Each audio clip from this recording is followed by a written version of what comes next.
আমার চ্যানেলে সবাইকে স্বাগত জানাচ্ছি। চলে এলাম একটি নতুন ভিডিও নিয়ে। আজকে আমি করে দেখাচ্ছি সর্ষে পাবদা। আশা করছি আজকের এই ভিডিওটা সবার খুব ভালো লাগবে। চলুন তাহলে দেখে নেওয়া যাক আমার আজকের এই রেসিপিটা। এখানে আমি 500 গ্রামের মতো পাবদা মাছ নিয়ে নিয়েছি। পাবদা মাছটাকে ভালো করে পরিষ্কার করে নিয়েছি।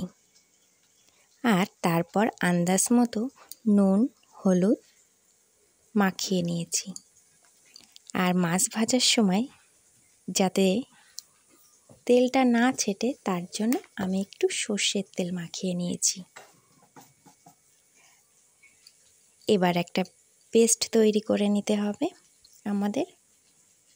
তার জন্য আমি নিয়ে নিয়েছি সর্ষে, পোস্ত, চানমগজ, কয়েকটা কাঁচা লঙ্কা।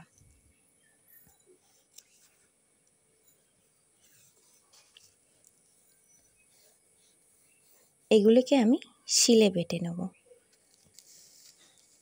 এই মশলাটা শিলে বাটলে ভালো মিহি হবে, সেই জন্য আমি শিলেই বেটে নিচ্ছি। তারপর আমি গ্যাসে কড়াইটা বসিয়ে দিয়েছি। কড়াইটা গরম হলেই আমি দিয়ে দেব সর্ষের তেল। সর্ষে পাবদা করতে গেলে সর্ষের তেলটাতেই ভালো হয়। তারপর আমি একে একে মাছগুলো কড়াইতে দিয়ে দেব। এপিঠ ওপিঠ উল্টে মাছগুলোকে আমি সুন্দর করে ভেজে নেব।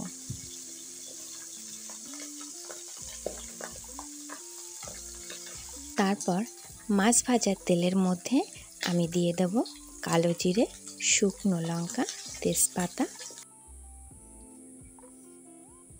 ফোড়নটাকে একটু হতে দিলাম।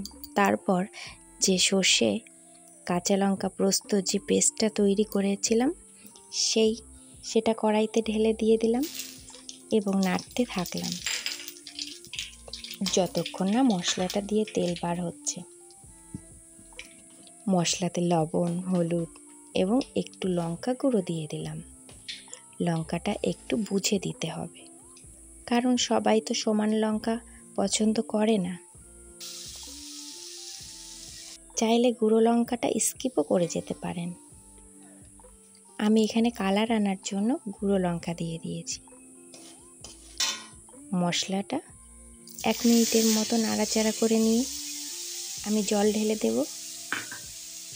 জলটা আন্দাজ করে দিতে হবে, মশলার গ্রেভি অনুযায়ী জল দিতে হবে। তারপর পরিমাণ মতো আরও একটু লবণ হলুদ দিয়ে দেব। আর তারপর আমি একে একে মাছগুলো ছেড়ে দেব। মাছগুলো দিয়ে একটু নাড়াচাড়া দিয়ে দেব, যাতে করে মশলাটা মাছের উপরের পিঠেও লেগে যায়। গ্যাসের ফ্লেমটা একটু বাড়িয়ে দেব। তারপর মাছগুলো একটু নাড়াচাড়া দিয়ে দেব। 5-6 মিনিট ফুটতে দেব। তারপর রেডি হয়ে যাবে আমাদের সর্ষে পাবদা রেসিপি।